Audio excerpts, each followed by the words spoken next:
Be Wealthy and Smart, episode 787.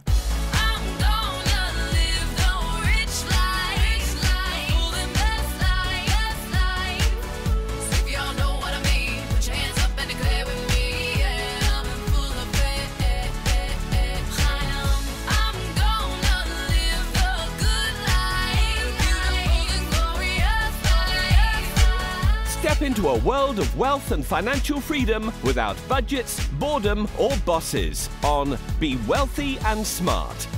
And now, here's your host, Linda P. Jones.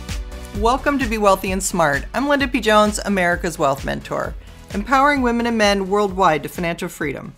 On today's show, we're going to talk about 13 money-saving tips during COVID.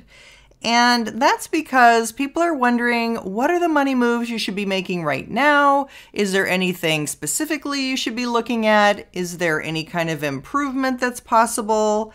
And the answer is yes to all of that. So we'll be talking about 13 different things that I've picked for you to help you during this time of COVID and help you just get your finances in order, feel a little bit more confident about that, and maybe have some things you haven't thought about come into your awareness. So let's get started. Number one, do refinance your mortgage. You know, mortgage rates are still near 58-year lows. I just looked and 30-year mortgage rates are at about 3.08% and 15-year mortgage rates are at 2.53% today. They're up just slightly recently. And these rates are fantastic rates any way you look at it. The average interest rate over the long term is more like a 6 to 7% interest rate, and that's where rates normally should be if we were in normal economic times and if everything was back to normal.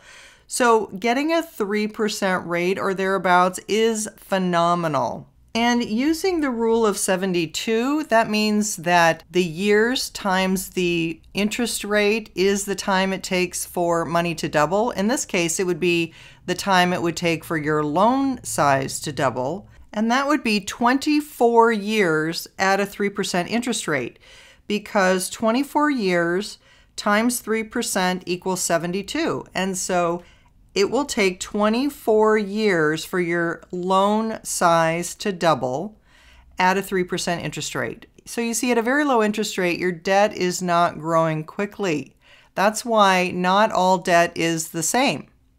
And low interest mortgage debt is not bad debt. In fact, it's much smarter to have a mortgage and pay 3% interest than it is to pay off your mortgage and forego saving for your retirement, because your retirement money needs to grow and compound and be invested.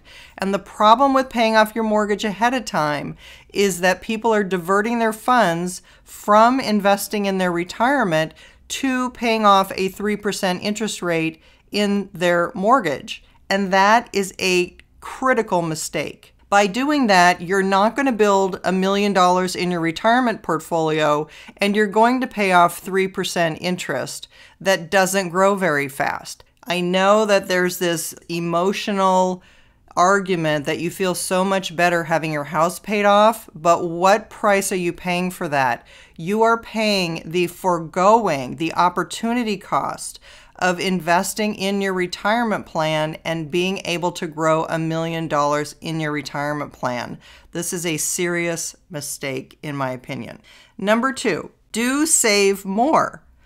Beware of online shopping. It is Prime Days right now, and people are shopping like crazy online, and we're having early Black Friday shopping, early shopping for the holidays. I get it. It's fun. You're at home. There isn't much to do. You're looking for some entertainment and maybe for some bargains, but just be careful that you're not doing too much online shopping. Number three, you do want to save more. You do want to take your stimulus checks and save them.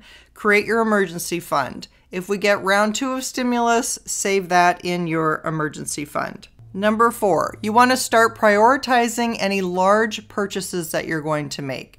So start thinking about, are you looking for another car? Are you looking to remodel your home? What are the big ticket items that you're looking at?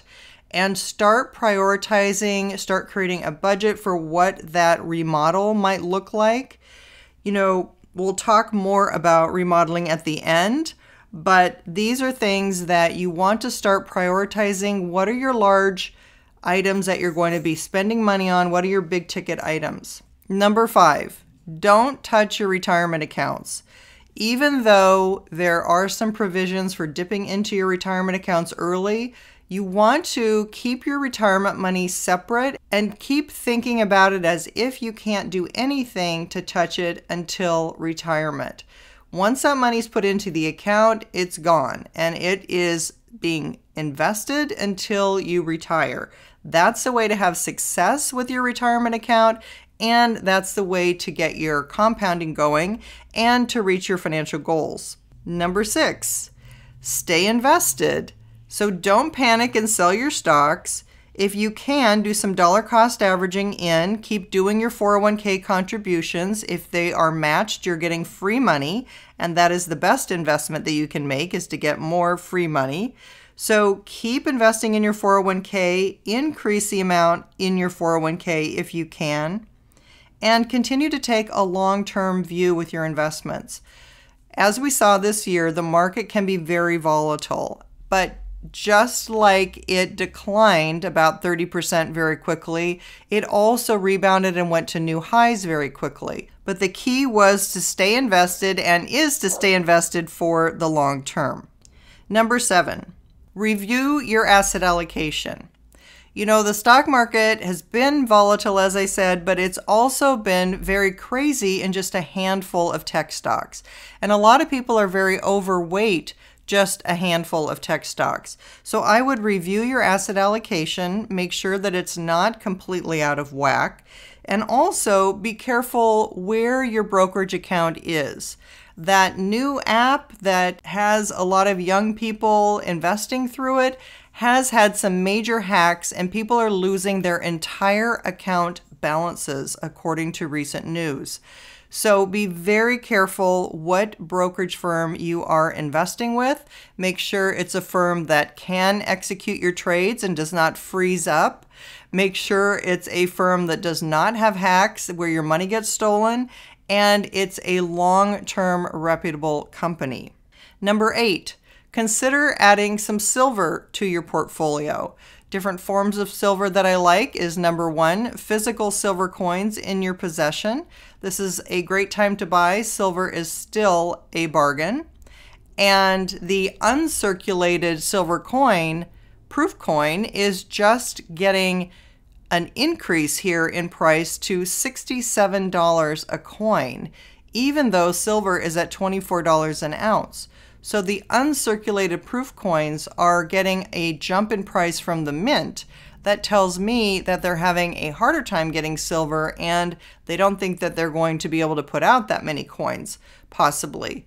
The good news is you can still go out and contact silver dealers and pay $5 over spot approximately, so around $29 a coin. You can still get uncirculated silver coins. We don't need to have proof sets. Usually the coins you get are uncirculated, but it doesn't matter if they're circulated or uncirculated. We just like silver. You can also buy it through PSLV, which is not my favorite way for you to buy it. I'd rather that you have it in your possession, but that is an alternative. I'm not a fan of SLV, so I do not recommend owning SLV. I would stay away from that. Number 9. For retail shopping online, use retailmenot.com as a source of coupons. Yes, you can save shipping and handling sometimes by using Retail Me Not. You can just go to whatever store you're going to buy from. Let's say it's Lululemon, and perhaps there's a coupon there at Retail Me Not where you don't have to pay shipping and handling. Or they might even have a sale that day where if you're buying a particular item, maybe it's sweatpants, and they have a 20% off coupon there, you could use that at the Lululemon site and save that 20%. That's just an example. That's not a real one. But there are coupons there at retailmenot.com that can save you tens of dollars and maybe even hundreds of dollars. So check out their coupons there. I use it all the time. It's a great way to not have to pay full price for something, or at least save on shipping and handling. Number 10, I recommend that you keep more cash on hand than you normally do. We are susceptible to cyber hacks, to internet interruptions, to cash machines going down. I recommend that you keep more cash on hand than you normally do.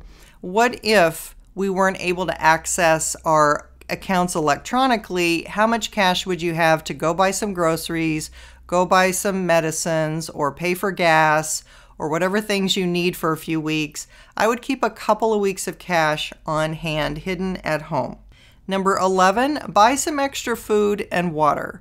Yes, these are the days of supply chain disruption. We still have some potential in our future for more disruption, and I recommend that you stock up on extra food, extra water, and make sure that you have some on hand. And finally, number 12, if you are remodeling, which it seems like so many people are, and according to contractors all around the country, they say they are booked up for months, make sure that whatever you're using for your remodel, that you already have it ordered and in hand.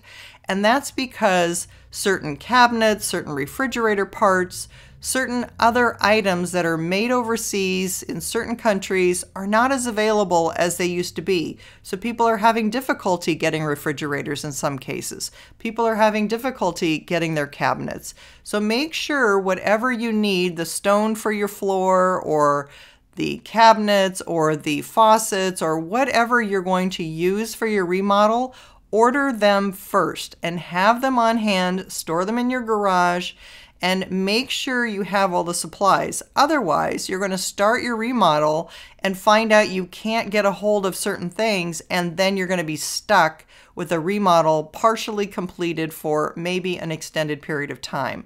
So make sure you have everything you need ordered for your remodel before you even start, and then make sure that your remodel stays on budget.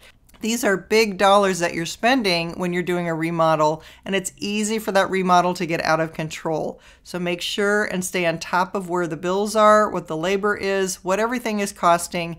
Really try and stay on top of that. It can cost or save you thousands of dollars.